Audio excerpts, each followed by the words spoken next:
Hello everyone, स्वागत है आपका स्टडी रूल में। फ्रेंड्स, आज हम लोग इस वीडियो में देखेंगे आपके हिंदी के बहुत ही महत्वपूर्ण बहुविकल्पी प्रश्न देखेंगे। ठीक है, ये आपके 20 क्वेश्चन इसमें लिया गया है और सारे जो भी क्वेश्चन लिए गए हैं सारे रिपीटेड क्वेश्चन है, मतलब आपके प्रीवियस ईयर में सारे क्वेश्चन पूछे गए हैं। तो आप लोग इस वीडियो को ध्यान से देखिएगा, ठीक है ना। तो देखेंगे कि देखिए बोर्ड परीक्षा 2024 में आने वाले प्रश्न यहाँ पे है हिंदी के महत्वपूर्ण बहुविकल्पी प्रश्न 20 नंबर पक्का आपके। ठीक है, तो आप लोग इस वीडियो को क्या करिएगा, ध्यान से देखिएगा। ठीक है, तो देखिए पहला क्वेश्चन हमने जो लिया है, हिंदी गद्य का आविर्भाव कौन सी शताब्दी में हुआ है। ठीक है ना, यहाँ पे पूछ रहा है आपसे कि जो हिंदी गद्य का जो शुरुआत हुआ था वो कौन सी शताब्दी में शुरुआत हुआ था सबसे पहले।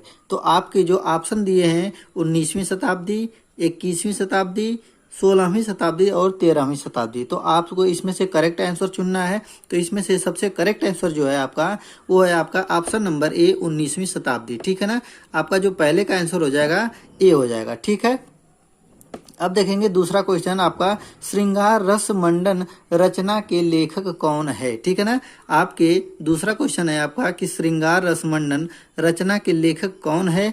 तो ठीक है, तो कौन है आपका, तो ऑप्शन दिए हुए हैं गोकुलनाथ जी, बैकुंठ मणि शुक्ल और ये आपका नाभादास और गोस्वामी विठलनाथ।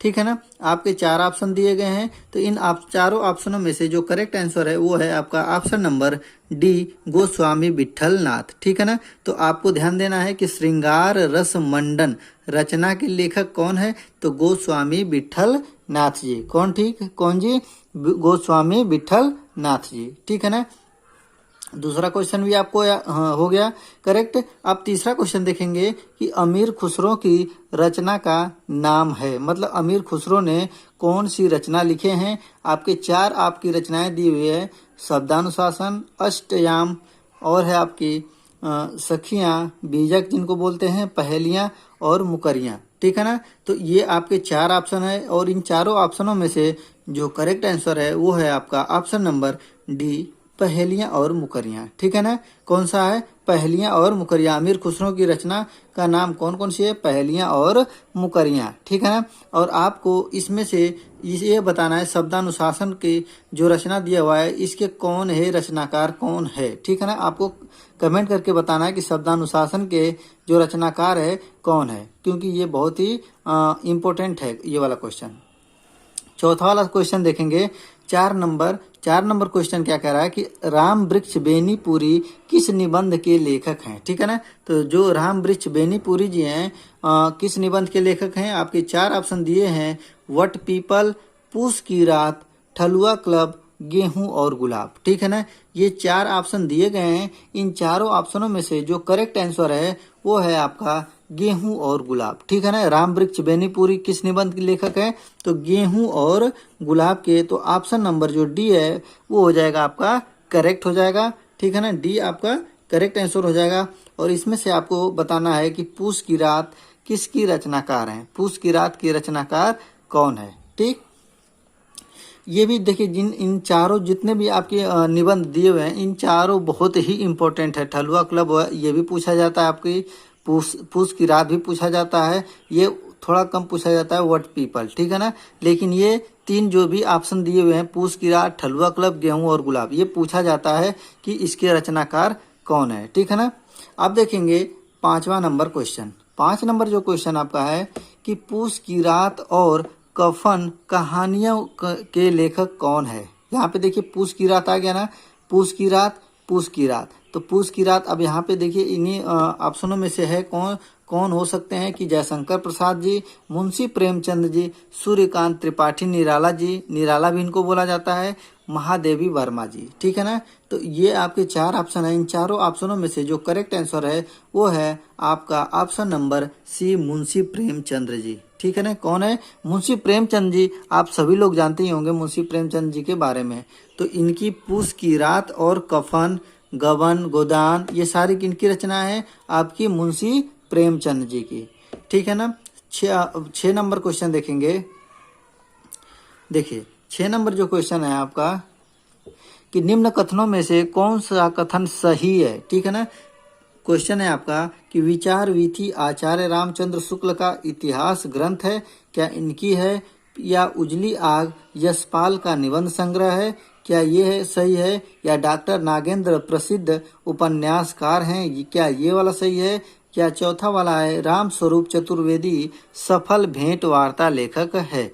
तो इन चारों ऑप्शनों में से जो करेक्ट आपका आंसर है वो है आपका डॉक्टर नागेंद्र प्रसिद्ध उपन्यासकार हैं। क्या है? डॉक्टर नागेंद्र प्रसिद्ध उपन्यासकार हैं। 6 नंबर क्वेश्चन हमने देख लिया। अब 7वां नंबर क्वेश्चन देखेंगे।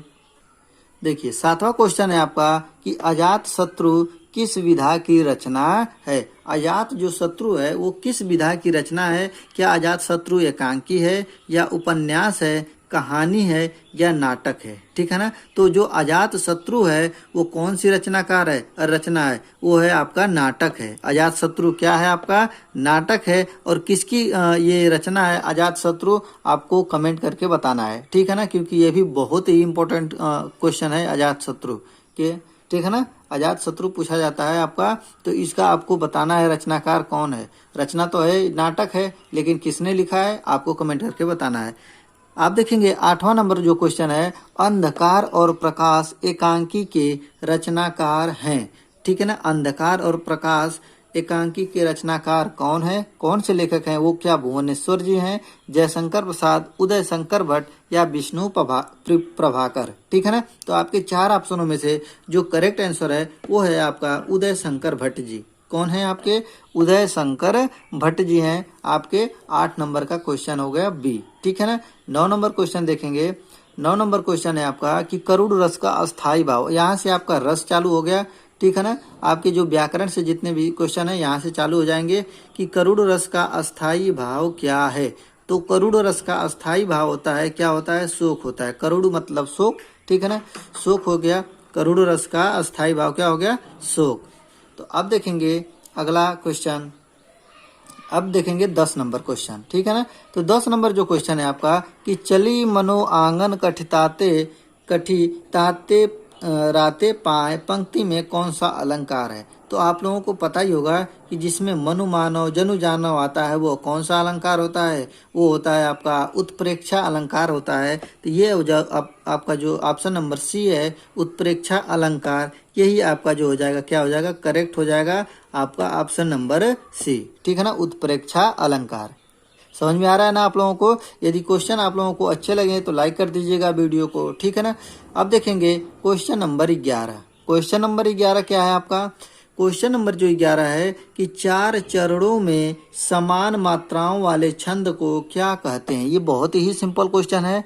ठीक है ना, बहुत ही सिंपल क्वेश्चन है कि 4 चरणों में समान मात्राओं वाले छंद को क्या कहते हैं? तो देखिए 4 चरण में समान मात्रा है ना, जब 4 चरणों में समान मात्राएं होती हैं तो उन्हें क्या कहते हैं? सममात्रिक छंद बोलते हैं। क्या बोलते हैं? सममात्रिक छंद।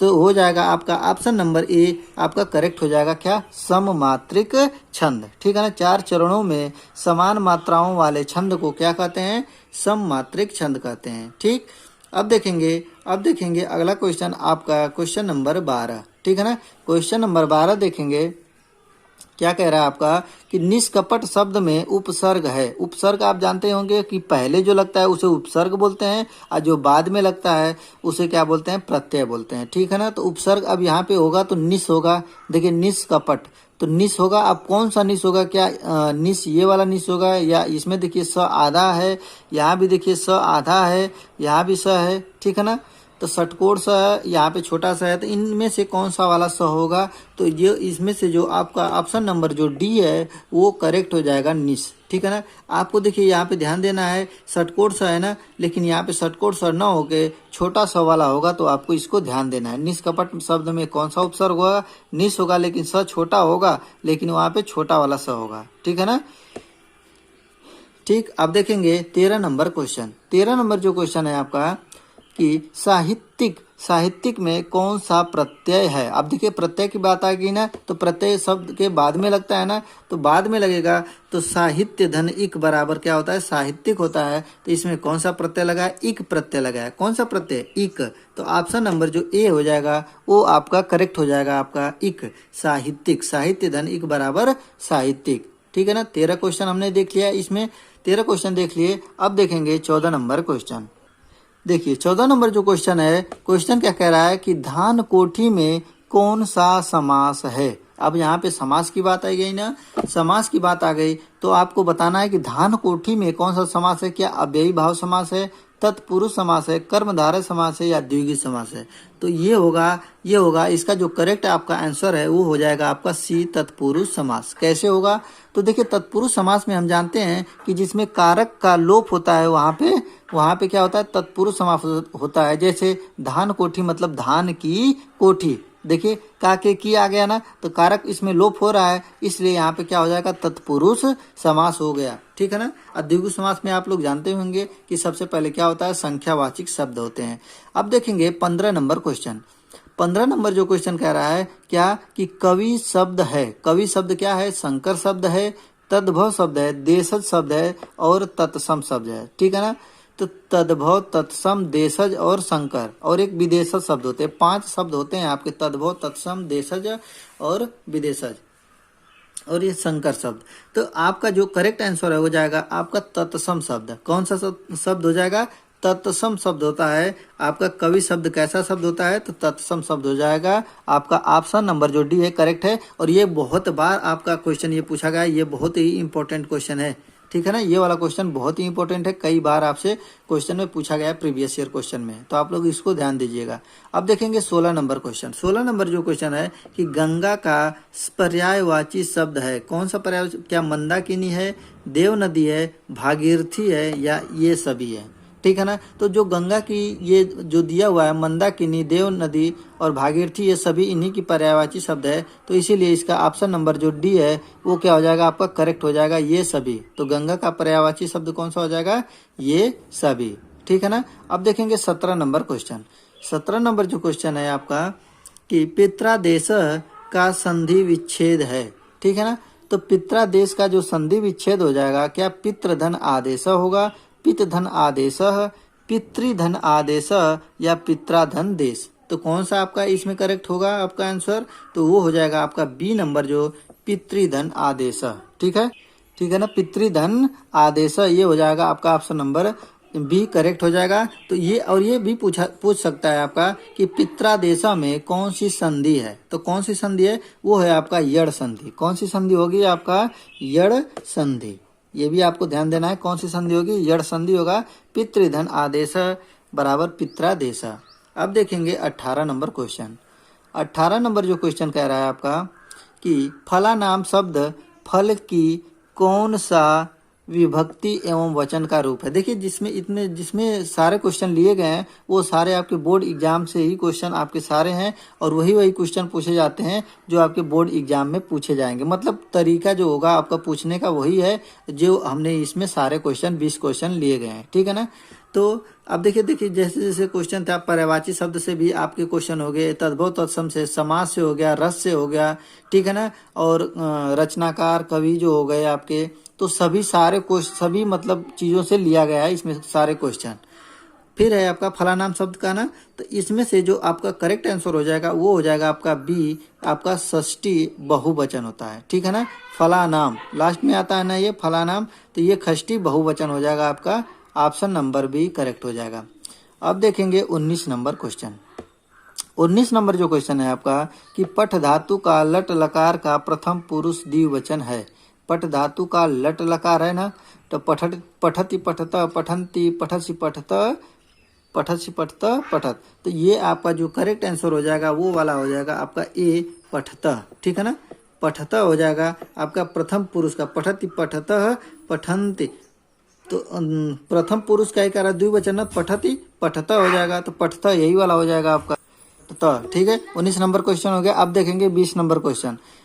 ठीक है, 20 नंबर क्वेश्चन है आपका कि हस धातु के लिट लकार का मध्यम पुरुष का द्विवचन कौन सा है। ठीक है ना। आपके ऑप्शन दिए हुए हैं, हसिष्यत, बी वाला ऑप्शन दिया हुआ है, हसिष्यथ, हसिष्यथ, हसिष्याव। ठीक है ना। तो आपके जो इसमें से करेक्ट आंसर है आपका बी वाला होगा, हसिष्यथ। ठीक है ना। ये हो जाएगा आपका बी वाला, हसिष्यथ। तो हर्ष धातु के लिट लकार का मध्यम पुरुष का द्विवचन कौन सा हो जाएगा? आपका ऑप्शन नंबर बी। ठीक है, तो ये थे आपके 20 के जितने सारे क्वेश्चन थे आपके, वेरी वेरी इंपॉर्टेंट क्वेश्चन हमने इसमें लिए थे। ठीक है ना, तो आप लोग इस क्वेश्चनों को अच्छे तरीके से याद कर लीजिएगा। ठीक है ना, तो आप लोगों को वीडियो कैसा लगा लाइक करके बताइएगा, और आप मेरे चैनल पर नए होंगे तो प्लीज़ चैनल को सब्सक्राइब कर लीजिएगा। मिलते हैं अगले वीडियो में, तब तक के लिए जय हिंद जय भारत।